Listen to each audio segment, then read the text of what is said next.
objetivo fundamental de conseguir paz y estabilidad en el país. Ya colaboramos con diferentes organismos de la ONU sobre el terreno y lo seguiremos haciendo por el bienestar del pueblo afgano. En segundo lugar, los parámetros establecidos por el Consejo en la resolución 2593 siguen guiando la acción internacional en Afganistán.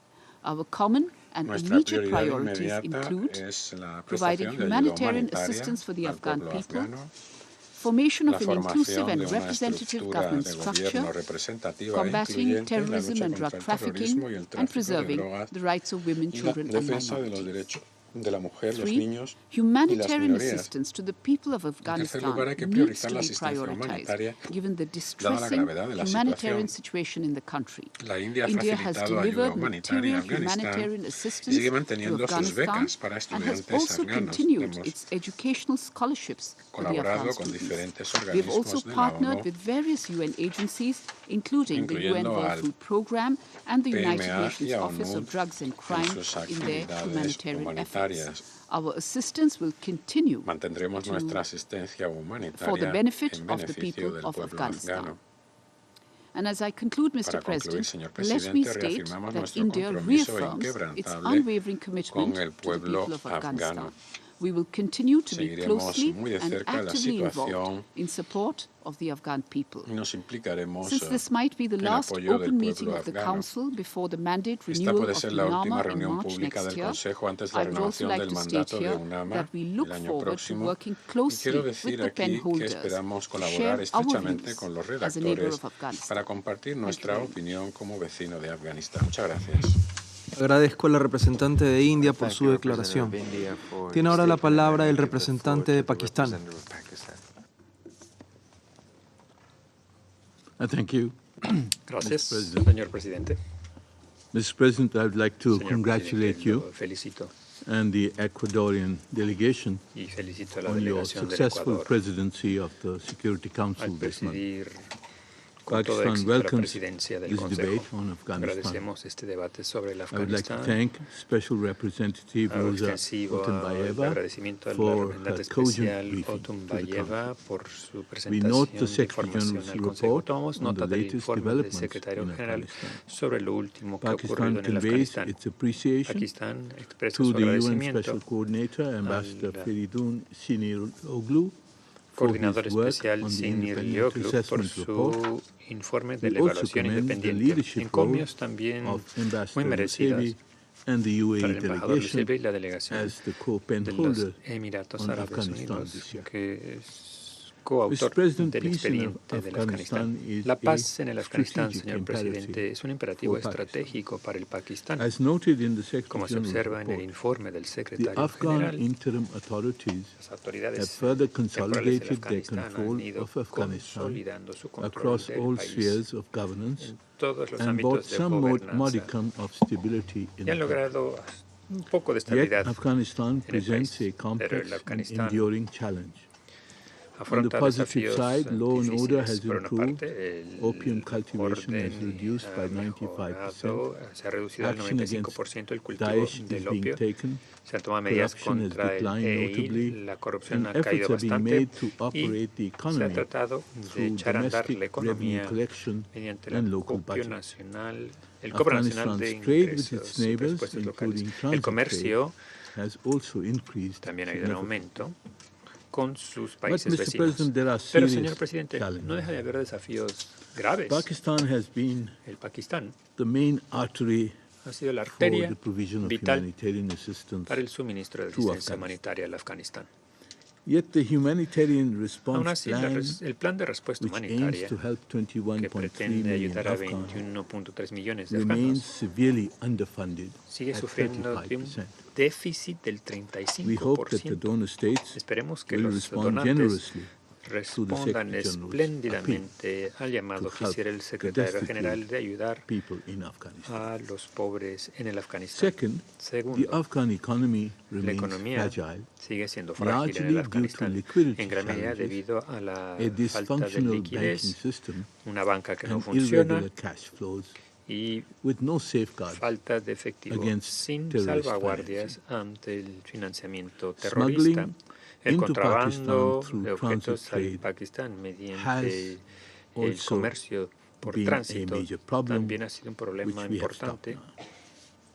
que ya hemos bloqueado. Apoyamos la pronta reconstrucción y los proyectos de conectividad con el Afganistán. Tercero, si bien el cultivo del opio ha tenido una reducción del 95%, la necesidad urgente es ofrecer apoyo para cultivos alternativos y que puedan sobrevivir los campesinos y evitar el que se pierdan los logros registrados.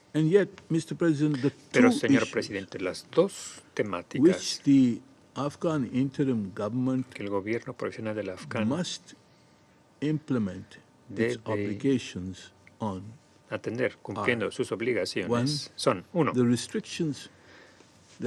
eliminar las restricciones impuestas al derecho de las mujeres y niñas a la educación y al trabajo. Esos edictos se tienen que desestimar. Hay algunas soluciones pragmáticas. Pakistán seguirá cooperando en pro de llegar a esas posibles soluciones. Segundo, la presencia de grupos terroristas en el Afganistán constituye la principal amenaza para Afganistán y para el resto de la región, e incluso para el resto del mundo. Tal vez, si bien las autoridades provisionales han dicho que han logrado luchar contra Daesh, es un hecho que hay un número de grupos terroristas presentes en el Afganistán, obviamente bajo la protección del gobierno provisional del Afganistán. Pakistán, sobre todo, afronta una amenaza importante del TTP y sus afiliados, que han sido responsables de llevar a cabo una serie de atentados terroristas transfronterizos en nuestro suelo, causando el Tehrik Talibán Pakistán bajas de civiles y soldados, dañando locales de nuestros militares, entre otros. Hemos perdido la vida de cientos de valerosos civiles y soldados este año nada más. La semana pasada, un grupo afiliado al TTP llevó a cabo un horrendo atentado contra nuestro personal de seguridad de la isla de Khan, cobrando la vida de más de 23. Estos atentados son cada vez mortíferos y sofisticados, ya que los terroristas TTP han conseguido y usado equipo militar de punta. Estas armas obviamente tienen como origen los arsenales que dejaron las fuerzas extranjeras. Y hay que preguntarnos, el TTP, una organización terrorista en la lista, consiguió estas armas. El Pakistán exige que las Naciones Unidas, ya sea UNAMA u otro organismo, exige que lleven a cabo una investigación profunda para entender cómo es que estas armas llegaron a manos del TTP y que se identifique la manera de retirar esas armas. Recuperarlas. Queda claro que el Tehrik Talibán Pakistán, TTP, ha recibido rienda suelta para llevar a cabo atentados transfronterizos contra los puestos de avanzada en el Afganistán y otros locales. Además, tenemos pruebas fehacientes de que el TTP ha recibido apoyo de nuestro adversario principal.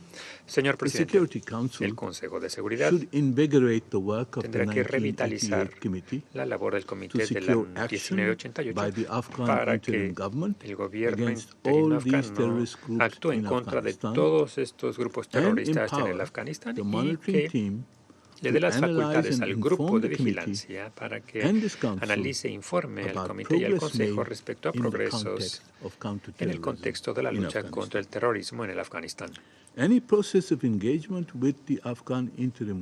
Toda negociación con el gobierno interino debe llevarse a cabo sobre la base de las acciones que tome en contra de estas organizaciones terroristas. De lo contrario, veremos que seguirá proliferando el terrorismo desde el Afganistán, como ocurrió antes del 11 de septiembre. Y llegará no solo a la región, sino que será una amenaza para todo el mundo. Señor presidente, el Pakistán ha pagado un muy alto precio por sus 40 años de generosidad con el Afganistán. luego de 40 años. Seguimos